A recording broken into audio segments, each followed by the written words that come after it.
Bienvenido a Empresability Radio, donde las empresas con propósito comparten un espacio para el diálogo y la reflexión. Comenzamos. Transformando territorios con datos, igualdad de género y desarrollo sostenible, por Edna Rodríguez, fundadora y directora Empresability Colombia, en su participación en el cuarto encuentro de mujeres responsables. Bueno, pues qué gusto, Felipe, qué gusto, Jaime, qué gusto, Juan José, de verte. Te conozco, obviamente, te sigo y encantada de empezar con un tema que pues para mí es fundamental, que se basa en la evidencia, y que, como le decía a Felipe cuando hablamos en el inicio de lo que me gustaría presentar, es una serie de datos de información que se han ido recolectando por años a través de múltiples consultorías y que hoy simplemente nos demuestran cosas que son las que vamos a presentar alrededor de la equidad de género. Vamos a hablar de cómo transformar territorios con evidencia. Pues básicamente esta es una presentación que está hecha para hacer un lanzamiento de algo que nosotros hemos estudiado mucho, que es la igualdad de género y cómo se correlaciona con el desarrollo sostenible, en los términos de lo que el desarrollo sostenible hoy en día puede tener diferentes significados para las empresas.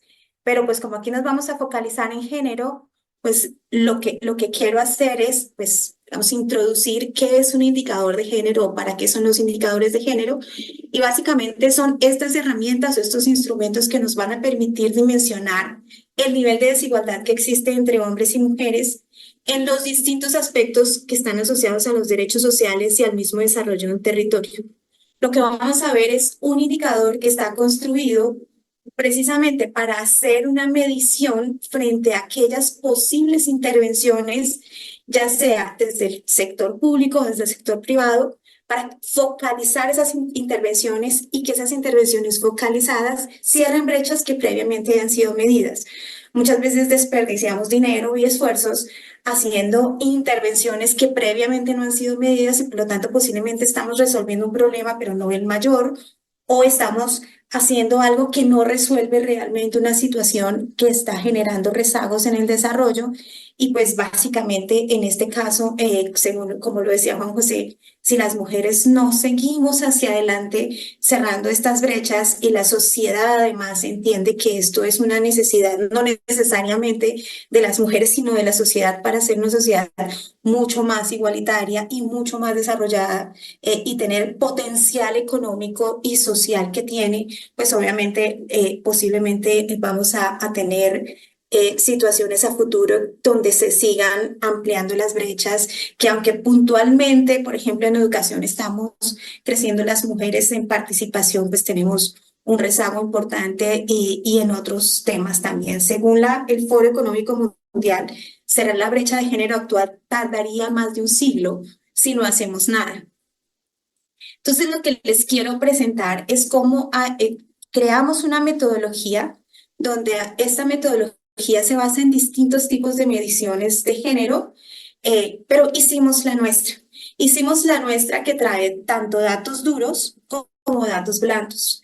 Tenemos una metodología donde llegamos al foco de, por ejemplo, el nivel de desocupación que existe en un territorio donde hay una gran empresa, supongamos una empresa petrolera, una empresa minera, una empresa de la agroindustria, y analizamos los datos duros de ese territorio. En esos datos duros podemos encontrar desocupación, desempleo, analfabetismo, nivel educativo, formalidad, etcétera. Pero también vamos a encontrar percepciones de las mismas mujeres que nos hablan y nos dicen, bueno, ¿cómo me siento yo frente al mercado laboral? ¿Qué tanto potencial tengo yo de encontrar un trabajo frente a un hombre? Entonces, en el mercado laboral medimos dos cosas importantes. Uno, la tasa de ocupación, que es la tasa con la cual las personas pueden estar ocupadas de manera formal e informal, pero también medimos lo que opinan las mujeres de qué tantas oportunidades pueden tener de encontrar un trabajo similar al que tienen los hombres. También medimos, dentro de la ocupación, la tasa de informalidad. Los dos primeros bullets, tanto del primer recuadro como el segundo, son datos duros. El segundo bullet es un dato blando. Y los siguientes también son datos blandos. Padre, ¿qué tan probable es que padre y madre estén pendientes de sus hijos por igual? ¿O qué tan probable es que hombres y mujeres compartan las labores del hogar frecuentemente? En oportunidades, entonces ya tenemos una dimensión y es mercado laboral. Es la inclusión en el mercado laboral de la mujer. Pero también hay un tema que genera que esa inclusión ocurra o no ocurra de la manera como debería ocurrir, al menos a nivel igualitario, que tiene que ver con oportunidades. Entonces, la siguiente dimensión con la cual diseñamos este índice es oportunidades. Y aquí lo que medimos es el analfabetismo, el nivel de matriculación y el número de grados que las mujeres y hombres logran. Y el último bullet es un tema blando, que es qué tan probable es que hombres y mujeres tengan las mismas oportunidades de estudiar. Entonces, si ustedes se imaginan un proceso de levantamiento de esta información, parando aquí un momento, hay una encuesta tipo en Colombia DANE o tipo México, las encuestas del INEGI o en cualquier país una encuesta típica donde tú tienes unos datos y los levantas, pero también hay unas conversaciones que nos ayudan a complementar estos indicadores. Inclusión financiera. Mientras no exista un nivel adecuado de inclusión financiera, pues obviamente vamos a estar en un rezago donde no vamos a poder alcanzar los niveles de desarrollo que requerimos. Entonces también medimos datos duros, cuentas bancarias, crédito, pero también cómo se visualiza la tasa de diferencia entre la propiedad. Por ejemplo, en la ruralidad encontramos que la propiedad pertenece en gran mayoría, la tierra pertenece en gran mayoría en Colombia a los hombres. En México esa situación no se da tanto, en Guatemala se da menos, pero en otros países el tema de la propiedad de la tierra sí genera una diferencia muy fuerte en esa equidad de género. Y la manera como también se perciben las mujeres frente a su liderazgo en el sector, en el tema financiero. Inclusión digital, pues es muy importante hoy en día y por eso hace parte del índice, es qué tanta inclusión digital existe y qué tanto se ve la mujer con las mismas oportunidades de hacer uso de la inclusión digital versus los hombres. El siguiente es seguridad y autonomía, entonces ya vamos por 3 dimensiones. La siguiente es seguridad y autonomía, donde hablamos de si hay violencia física o sexual contra la mujer y si hay justicia en caso de maltrato contra la mujer. Una cosa es preguntar por la violencia, otra cosa es preguntar por la justicia. Entonces, hay unos resultados bastante importantes que nosotros evidenciamos normalmente en los territorios. Y qué tan probable es que los hombres abusen del alcohol o que exista matrimonio infantil, donde el matrimonio infantil está, digamos, puesto desde la perspectiva de uniones libres con menores de 18 años o matrimonios con menores de 18 años, o que mujeres menores de 18 años queden en estado de embarazo, es decir, embarazo adolescente. Y autonomía tiene varios segmentos. La autonomía económica, qué tanto es posible para la mujer ser autónoma financieramente, tener ingresos propios, ahorrar, entrar al mercado laboral, tener el mismo pago por las labores remuneradas que tienen los hombres. Autonomía sobre el cuerpo, las decisiones y la sexualidad, es decir, qué tan fácil es para una mujer decidir no tener más hijos o tener conocimiento y acceder a los métodos anticonceptivos, o separarse de una pareja sin tener problemas, o cumplir los sueños o planes a futuro, tener tiempo para sus proyectos, qué tan fácil es para la mujer y qué tan realista es el liderazgo social y político, ser escuchadas igual que los hombres, tener el mismo nivel de participación en los escenarios sociales, políticos y organizativos, crear asociaciones, o qué tan en la autonomía, qué tan fácil es para una mujer sentirse segura cuando camina sola. Entonces, este es nuestro índice. Y era lo que le decía a Felipe Jaime en su momento, me encantaría presentarlo porque este índice no está en papel. Este índice ya tiene muchísima información en Latinoamérica de muchísimos clientes donde hemos hecho levantamientos, donde no solamente nos vamos por género, levantamos mucha información para poder focalizar inversiones sociales o focalizar políticas, pero esta información ya la tenemos en unos resultados que también quiero presentar. Aquí tengo unas fotografías de un Power BI que también puedo presentar, si me lo permiten, pero básicamente aquí lo que vamos a ver es cómo se visualizan condiciones educativas. Por ejemplo, si yo quisiera contrastar hoy en día estados en México o departamentos en Colombia o estados en Guatemala, podría tener una comparación. Eh, y voy a ir rápidamente a presentarles cómo se ve este índice en vivo. Esta es una medición que muestra que este índice medido, como se los estoy mostrando metodológicamente, muestra en un promedio que las mujeres que han sido objeto de esta medición versus los hombres están al 65% por debajo de la situación de los hombres.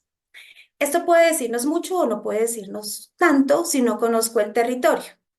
¿Qué pasa en territorios donde hemos medido esto? A veces llegamos a territorios muy vulnerables, donde los niveles de pobreza son muy altos. Por ejemplo, si me voy a ver datos duros, por ejemplo, eh, índice de pobreza, si viera el índice de pobreza y viera esta situación donde el índice de pobreza de este país, ejemplo, estos son datos reales, pero pues hago anónimo el país, es 36%, pero la pobreza en estos territorios que estamos poniendo como ejemplo es 61%, pues evidentemente tenemos un rezago en unas condiciones de pobreza enormes que hacen que posiblemente cuando mire, por ejemplo, temas asociados a mercado laboral y ocupación,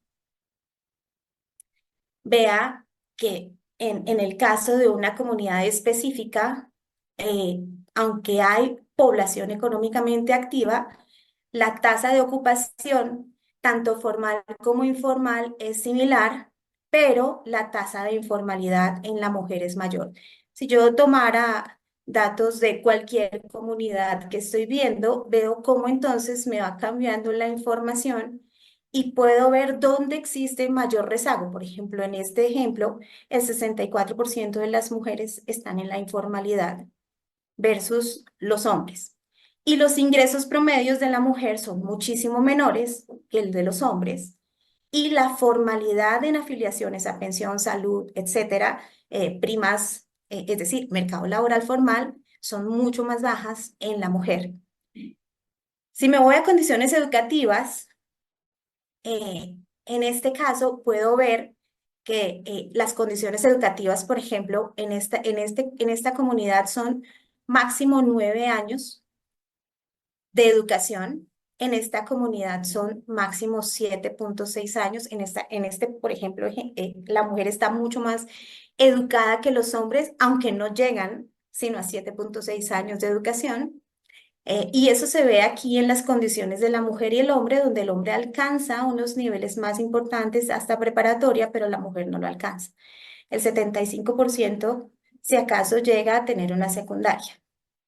Y entonces, si me voy nuevamente a la equidad de género, pues obviamente veo que aunque el índice me dice, bueno, estamos en un 65% de los hombres no están tan bien.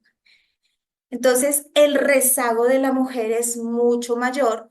¿Y dónde hay mayor rezago? Pues las barritas me lo van diciendo, en seguridad y autonomía, donde claramente los temas de matrimonio infantil o violencia de género o autonomía en sí misma, que son las decisiones que puede tomar la mujer, las estoy viendo supremamente rezagadas.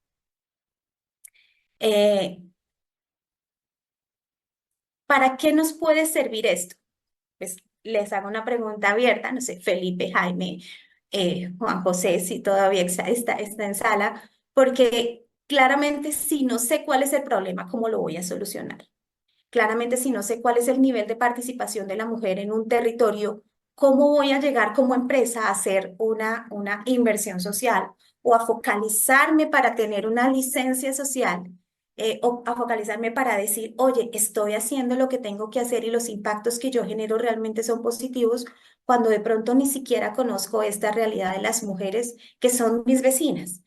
Este índice de género también lo puedo aplicar a el resto de mujeres. Dentro de la misma estructura organizativa puedo conocer, por ejemplo, cómo están desde la base de la pirámide organizacional hasta arriba el contexto de las mujeres y saber cómo entonces enfocar también el tema de derechos humanos, derechos sociales y derecho al desarrollo.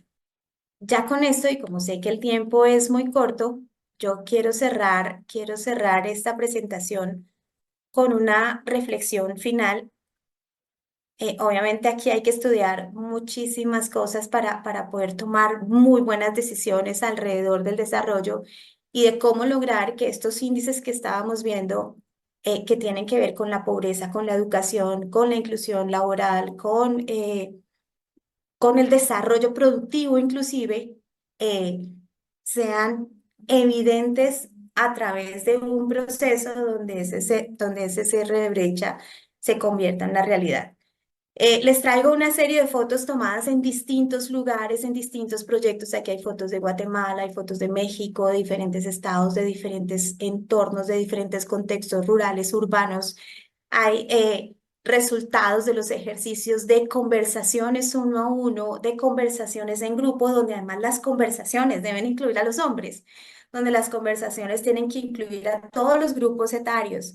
Entonces aquí tenemos conversaciones con mujeres mayores, con hombres mayores, con niños, con jóvenes, con productores. Tenemos conversaciones uno a uno para tomar los datos duros. Tenemos conversaciones en general para conocer cuáles son las dinámicas de un territorio y cuál es el rol de la mujer particular en cada uno de esos territorios donde estamos y que sería muy útil para las empresas entender primero cuál es ese el rol de la mujer, ese contexto cultural, ese contexto de desarrollo y cómo entonces abordar esas dinámicas teniendo como foco que debería existir un mecanismo, una estrategia, una metodología para que todas estas hermosas mujeres que he conocido a lo largo de los años realmente tengan las mismas oportunidades que los hombres, pero en un principio deben tener un poco más de oportunidades, porque debe focalizarse ese desarrollo social en función de este cierre de brecha que se convierte en un tema o debería ser un tema de conversación profundo entre todos los que estamos aquí. Muchas gracias.